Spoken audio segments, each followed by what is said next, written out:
Day 11, the video that you have been waiting for. How to enter, buy on NQ, ES, MNQ, whatever it is. I'm going to be showing you how to buy, how to paper trade, how to actually paper trade correctly, and lot sizes, how much you should be entering, and things like that. Okay? So, when you are on TradingView, the first thing you should do is click trade. Let me log out for you guys. You're going to click trade up here and you're going to click paper trading. Okay? This thing will pop up. Make sure in your settings, you're going to right click on the screen, click settings, and you're going to go to trading. Make sure you have one-click trading on. Okay, once you have one-click trading on, you should be able to see this number right here. Okay, I am currently on NQ. You can paper trade on NQ for now, but when you buy the prop firms, make sure that you know if you're trading on NQ or MNQ.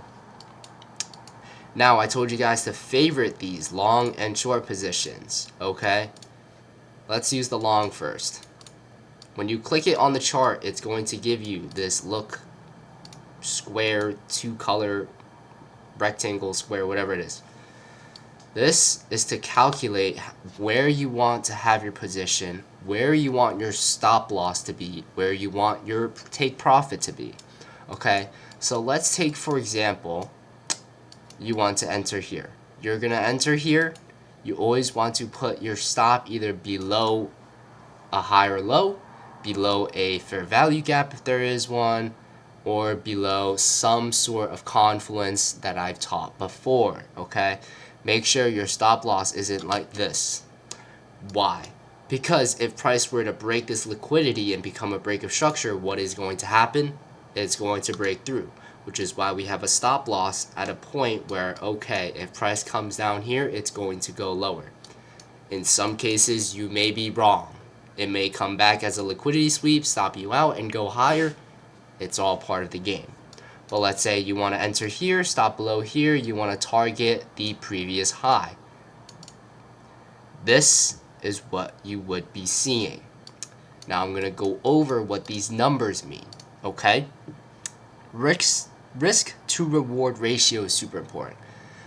This means how much you're risking to how much you're making. Let's say, for example, it's at 3. What this means is that for the amount that you are willing to risk is going to be a third less than how much you're going to make. So pretty much, let's say you're risking $100. So if price taps your stop loss right here, you're going to lose $100. If price taps your take profit, you're going to win 300.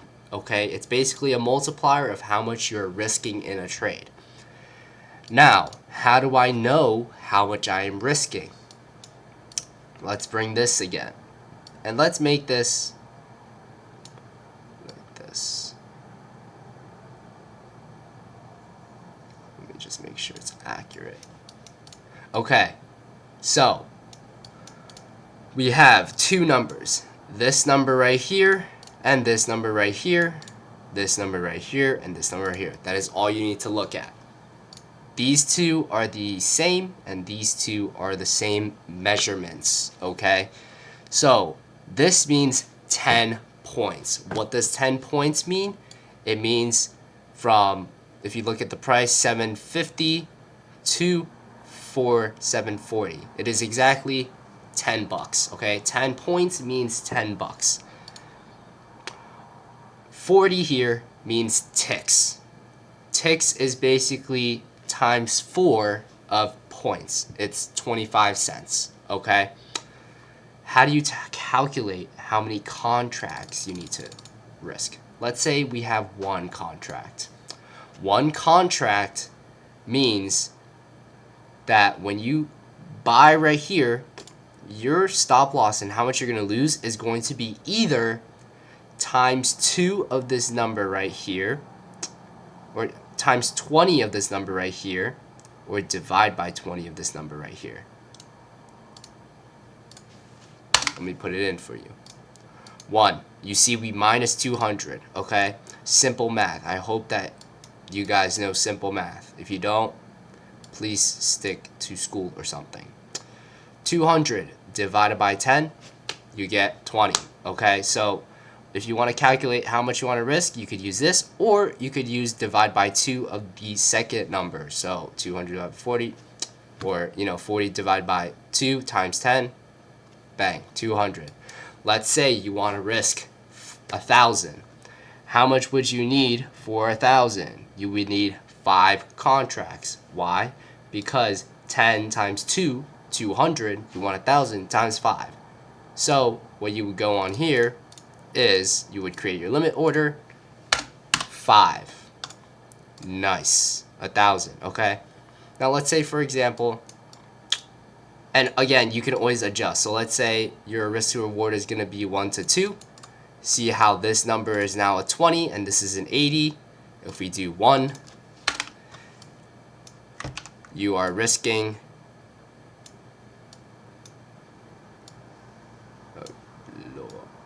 you are risking 200. It's a 1 to 2 risk to reward. You're making 400. If you do the math, 20, 400, that's times 20, or divide by 2 times 10. Okay, great. Now, ways that you can enter. And again, sell is the same exact thing. You can see the numbers are the exact same. Risk to reward is the exact same. This is the exact same. So vice versa. You would click on here. You click create limit order. And then you could type in 1, 2, 3, 4, however it is. Now, on here, let's say, for example, you want to wait for price to come back into this fair value gap. You have your stop right here. You have your take profit right here. And you want to risk around, let's say, 500 bucks. So you're going to click 1. You can see here, 850 is too much. If you want to risk 500, you would have to bring it up to around here. Okay? So let's just say our stop loss is now here. You just only want to risk 500. Your take profit would be 2,400. Makes sense because our risk to reward is around a 125. And you would click buy. Now, when you have where it says buy limit, it means that you placed a market limit there, but it doesn't mean you're in the trade yet. Why aren't you in the trade yet? It's because you bought below where the price is at, which means that you are hoping for price to come back down, fill your order so you're now in a trade, and head higher and take you out. Okay? Now let's say, for example, it already tapped into here. We're already here. What do? What you want to do is you can select where price is around so you can calculate how much you want to risk. Let's say you want to risk 500 again, okay? So you could do it right here. And then you want to target this high. And then you could just click buy. Okay?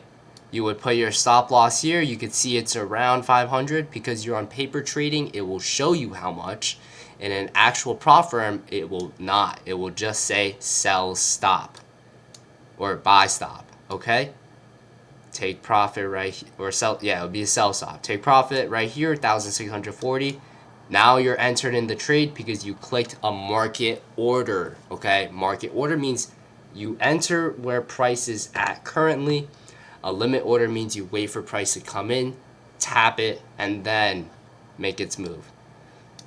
Now, let's say you want to exit a trade. All you have to do is X or click close position. Okay? Everything that I'm doing on buy is going to be the exact same thing for sell. Okay? You would just use this instead. Now, let's say you have 3. Okay? And you're currently in, let's say, a sell. You're right here. You're risking 1,500. Okay, you're risking 1,500, and you're targeting here. Now, let's say you have 3, which means that you have 1, 2, 3. You have 3 contracts. You're able to sell either 3 all at once by clicking buy or clicking the X. Or let's say I'm already up 400 and I want to take off a third of what I am up. If I click buy right now at 555, you can see I have 2 contracts left. my stop loss is now only 1,000 because I only have 2 contracts now, and I had just made 200 and let's see, where is it? Order history. Balance. And let's say I already made 160 because I took off a third of my position. Okay, let's say I want to take off another one. Oops, I bought instead.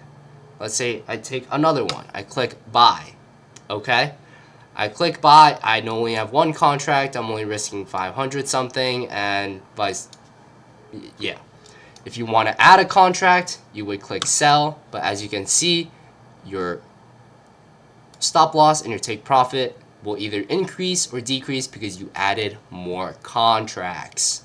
Okay, and this is vice versa with buys.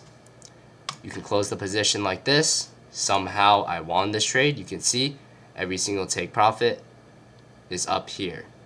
Okay, now what is the difference between NQ contract sizes and MNQ? And before, if you do crypto or forex, it's only whole numbers. You can't do 1.5. Okay, just letting you know. Let's say you only want to risk 100, but MNQ is way too much, right? You want to put your stop, like, let's say, like, right here. And if the lowest you can do is 1 and you're risking 630, you don't want that. You would go on MNQ. MNQ is the same thing, except 1 NQ is 10 MNQ. So all you gotta do is just divide by 10, or multiply by 2, or divide by 2 instead of times 20, or divide by 2 and times 10. So let's say now you only want to risk 100. Let's say we create our order. We see here 1 because it's around 25 points, times 2 of that is 50. You get 50 and you want to risk 100.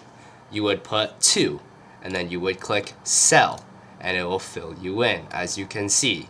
Okay, MES is different.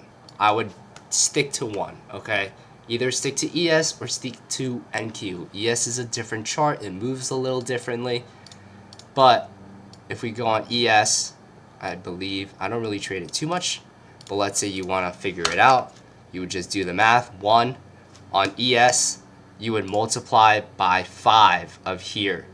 Okay, multiply the points by 5.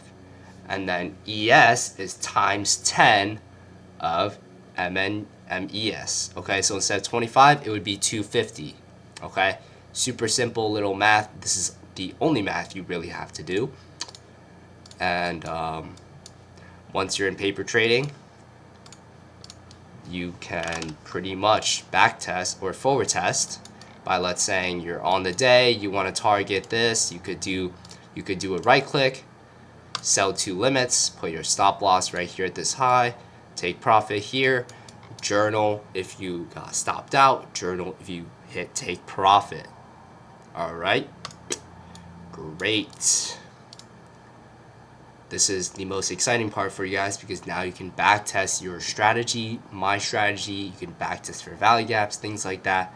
Your market data will be a little delayed, so I highly advise either getting the TradingView subscription, it's like $15 plus $6 for the data, or you can get a prop firm account, and the prop firm account will automatically grant you data. Your data is going to be 15 minutes delayed if you are on the free trading plan. I'll see you in the next video. Have fun testing out, buying, figuring out the lots.